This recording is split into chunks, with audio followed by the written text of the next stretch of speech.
राजा विक्रमादित्य अपनी वीरता और न्यायप्रियता के लिए प्रसिद्ध थे। एक दिन एक साधु उनके दरबार में आया और उन्हें एक विशेष कार्य सौंपा।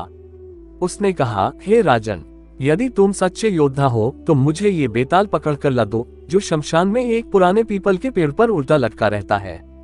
राजा विक्रम को चुनौती स्वीकार थी। वे अपनी तलवार उठाकर अंधेरी रात में शमशान की ओर बढ़े। हवा में अजीब सिहरन थी, उल्लू और गीदड़ भयावह आवाजें निकाल रहे थे, लेकिन राजा निर्भीक थे। जैसे ही वे पीपल के पेड़ के पास पहुंचे, उन्होंने देखा कि एक भयंकर बेताल शाखा से उल्टा लटका हुआ था और हंस रहा था। राजा ने बिना कोई समय गंवाए बेताल को पकड़ा और अपनी पीठ पर डाल लिया। लेकिन जैसे ही वे आगे बढ़े, बेताल हंसते हुए बोला, राजन, मैं तुम्हें एक कहानी सुनाऊंगा, पर याद रहे यदि तुमने बीच में कुछ बोला तो मैं वापस अपने पेड़ पर चला जाऊंगा। राजा ने मौन रहकर बेताल की बात मान ली और बेताल ने कहानी शुरू की। किसी समय की बात है, बेताल ने कहना शुरू किया। विदर्भ देश में एक राजा शासन करता था जिसका नाम चंद्रसेन था। उसकी एक सुंदर और बुद्धिमान पुत्री थी, इंदुमती।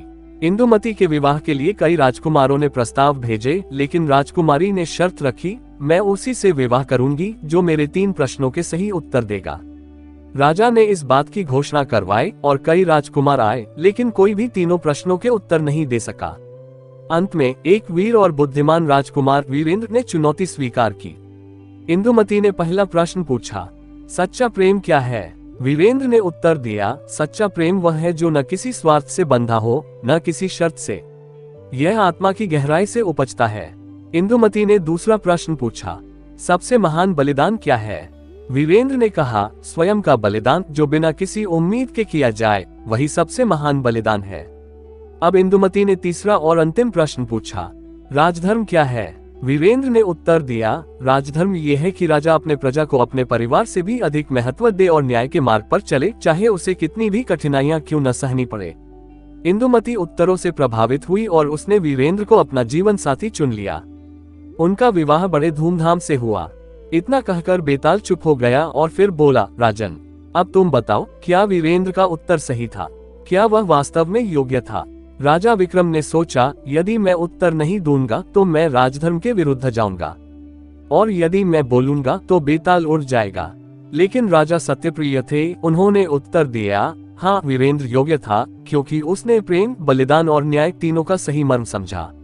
राजा के इतना कहते ही बेताल जोर से हंसा और बोला, राजन, तुमने वचन तोड़ा, अब मैं वापस अपने स्थान पर जा रहा हूँ। और यह कहकर वह हवा में उड़कर फिर से पीपल के पेड़ पर जा लटका। राजा विक्रम ने गहरी सांस ली और फिर से बेताल को पकड़ने के लिए आगे बढ़े।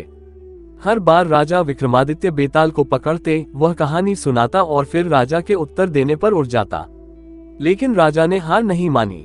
आखिरकार जब राजा बेताल को बार बार पकड़कर ला रहे थे, तब बेताल ने अंतिम कहानी सुनाई और अंत में एक रहस्य उजागर किया। उसने कहा, हे राजन, जिस साधु ने तुम्हें ये कार्य सौंपा है वह एक कपटी तांत्रिक है। वह चाहता है कि जब तुम मुझे वहां ले जाओ तो वह तुम्हारी बलि देकर अमर हो जाए। राजा विक्रमादित्य ये सुनकर चौकन्ने हो गए। उन्होंने समझ लिया कि यह एक षड्यंत्र था। जब वे साधु के पास पहुंचे तो उन्होंने बेताल की बातों को याद रखते हुए अपनी तलवार से साधु का वध कर दिया और उसके कपटपूर्ण इरादों को विफल कर दिया। बेताल ने राजा की बुद्धिमानी से प्रसन्न होकर उन्हें आशीर्वाद दिया, हे राजन, तुमने धैर्य, साहस और न्यायप्रियता का परिचय दिया है। मैं तुम्हें यह वरदान देता हूँ कि तुम्हारा नाम युगों तक अमर रहेगा। राजा विक्रमादित्य विजयी होकर अपने राज्य लौटे और न्याय और धर्म के पथ पर चलते हुए राजकाज चलाने लगे। इस प्रकार राजा विक्रम और बेताल की यह रहस्यमयी कहानियां युगों तक सुनी और सुनाई जाती रहीं।